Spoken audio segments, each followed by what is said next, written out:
My first guest tonight has starred in some of the biggest films of all time, including Jurassic Park and Independence Day. He can now be seen co-starring in the new movie The Life Aquatic with Steve Zissou. Please welcome Jeff Goldblum.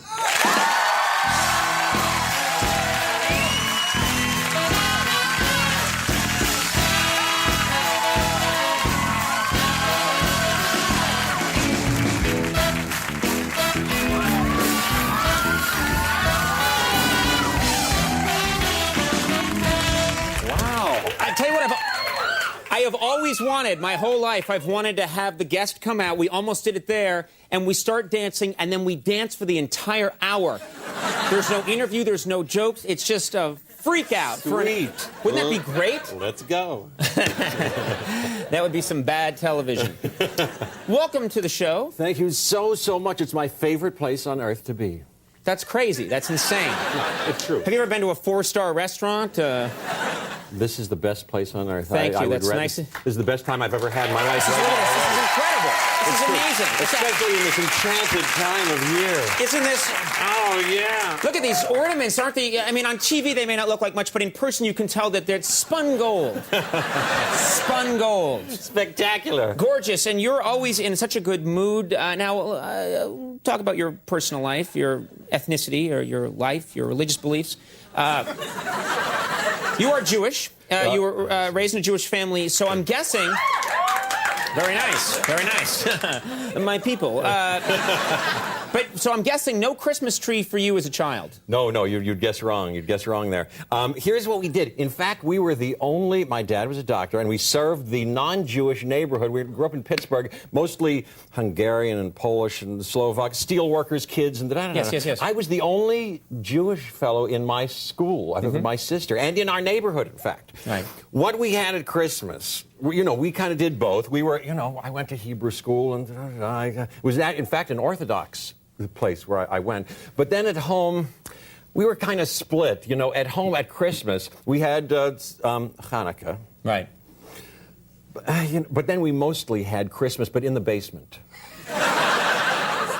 You in the basement, you were secretive about celebrating Christmas. You went down to what did you have in the basement? It wasn't secretive exactly. They didn't say, don't bring anybody down here, you mustn't show anybody this. You know, we'd bring our friends down to play ping pong. But it was in the basement. We didn't have any lights like everybody else did, displaying, hey, we're celebrating Christmas, or anything in the window of the living room. Nor did we have a menorah in the window of the living room. But in the basement, we had the most elaborate Christmas display and altar and decoration that I'd seen in any of my friends' houses. We went out. I remember we went through a whole, ritual of getting the tree and decorating it very elaborately, and had lots of presents from Santa Claus, supposedly. Oh, you even which I bought. Yes. You believed in Santa Claus. Yeah, we had trains, those Lionel trains that were great. Why was all this happening in the basement? This is the strangest thing I've ever heard. It was a little bit undercover. But yes, I believed in Santa Claus. I was just remembering recently that I believed in it, and I was kind of enchanted by it, because I remember the day, I vaguely remember the day when we were in the breakfast room. We were talking about my sister, my younger sister, 2 years younger, with my 2 older brothers, and my mom. Gee, do you think this is the year to break it to her that there's no Santa? And I said, well, what do you mean? They said, well, you know that there's no Santa. And I said, wow. I think I was crushed in a way. And then I said, but really? And they said, Jeff doesn't know. I said, gee, then does that mean, okay, really? And so you just got the presents and you wrapped the presents and stuff? Right. Holy cat. And I said, does that mean the Easter Bunny? No Easter Bunny? And the Tooth Fairy? Because I guess I had believed, look, I got a tooth, and she came and she... Nobody believes in the Tooth Fairy. I mean, people buy Santa, and the rabbit's a little like there's a 9-foot rabbit that's going to break into our house and throw eggs around. But I don't even when I was like 3, I was like, "There's no Bing Tooth Fairy, la la la." I didn't know. I was a boy of special imagination, I suppose. I needed my myth. And I was telling somebody I was dreaming in a half sleep last night because I knew I was going to talk to you. I thought, it's true that I may not have the Santa Claus myth, but if somebody would have told somebody before television or airplanes had been invented, that I was going to fly over the clouds once or twice a year and see a tall, red-headed man in New York City, and we would have a conversation full of laughs and beverages, and there'd be a machine to send it at the same time all over the country, and people, if you could listen, would be laughing all over the country, and it would be very fun, and then you'd fly back over the clouds. Right. That's equally as powerful and delightful a myth. Wow. And I believe in it wholeheartedly. It's really true. This show should replace Christmas, I really believe. I may sound a little diluted there, but I do think that I should be the new basis for the Christian religion. Yes, but Master. We'll talk later about that. Yes, Master. You are, you're into the holidays, you enjoy them, but you're against receiving gifts. You don't like receiving gifts. Why? Well, I'm not I'm against it. I'm not a big consumer, and in my house, I'm a minimalist. Meaning, if I'm not wearing clothes, I give them away. I don't like to have stuff around, and I don't go out. I don't shop much. I don't like the latest thing, and I'm kind of I have an allergy to commercials much and being sold stuff.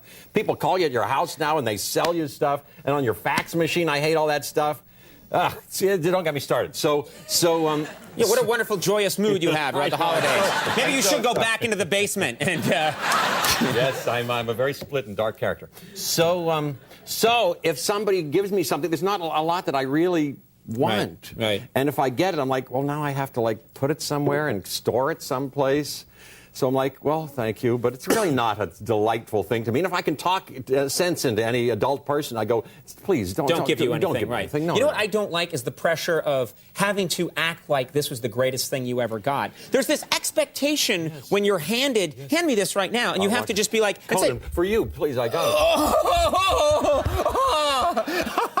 it. Did you really? I know exactly what you mean. It's kind of horrible. Right, it's kind of horrible.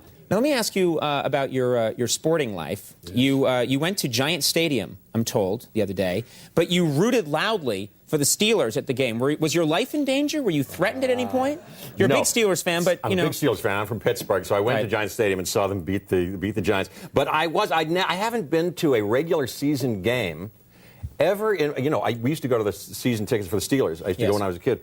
And then I have gone to a couple of Super Bowls, which is kind of like a ridiculous kind of event and kind of a wild American extravaganza and stuff. But I've never been to a regular season event, and never since I was a kid, and never as a visiting fan. Right. So I didn't know what to expect. I didn't research it. I didn't ask anybody. But I thought, is this going to be... there's fighting about. There's, how visible should I be? And then I was a little ashamed as I saw hordes of people with Steeler, shirts and stuff going in because I was wearing nothing. Right. You were naked. No, I wasn't naked, but I was warm, but I wasn't wearing anything. But then as the game went on, I realized what could take place. I was very happy, very excited. It was like a great party. I had a great time, and bonding with my Steeler cohorts. Even reaching over some Giant fans and going, "Yeah, man, look what we did." But I was also. You're going, yeah, man, look what we did. Yeah. Yes. The Giants fans were going, thank you, congratulations. Right. But I was also making sure that I bonded with many of the Giant fans too, and going because they recognized me too, and I was making pals all around. I was going, oh, good play when they did something, and good for you. I was good. Isn't it possible, Jeff, that could come across as sarcasm? Good play.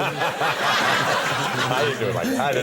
Oh, really good. And then you get pounded. That's what's going to happen. It wound up okay. We have a clip here. We should mention Life Aquatic with Steve Zissou. This is a movie that you've done. Bill Murray, Wes Anderson film, and people love Wes Anderson's work. And you are the rival to Bill Murray in this movie. Well, in a way, you saw it. Thank you so much for doing that. I'll bet it's up your alley. I'll bet it's a delightful.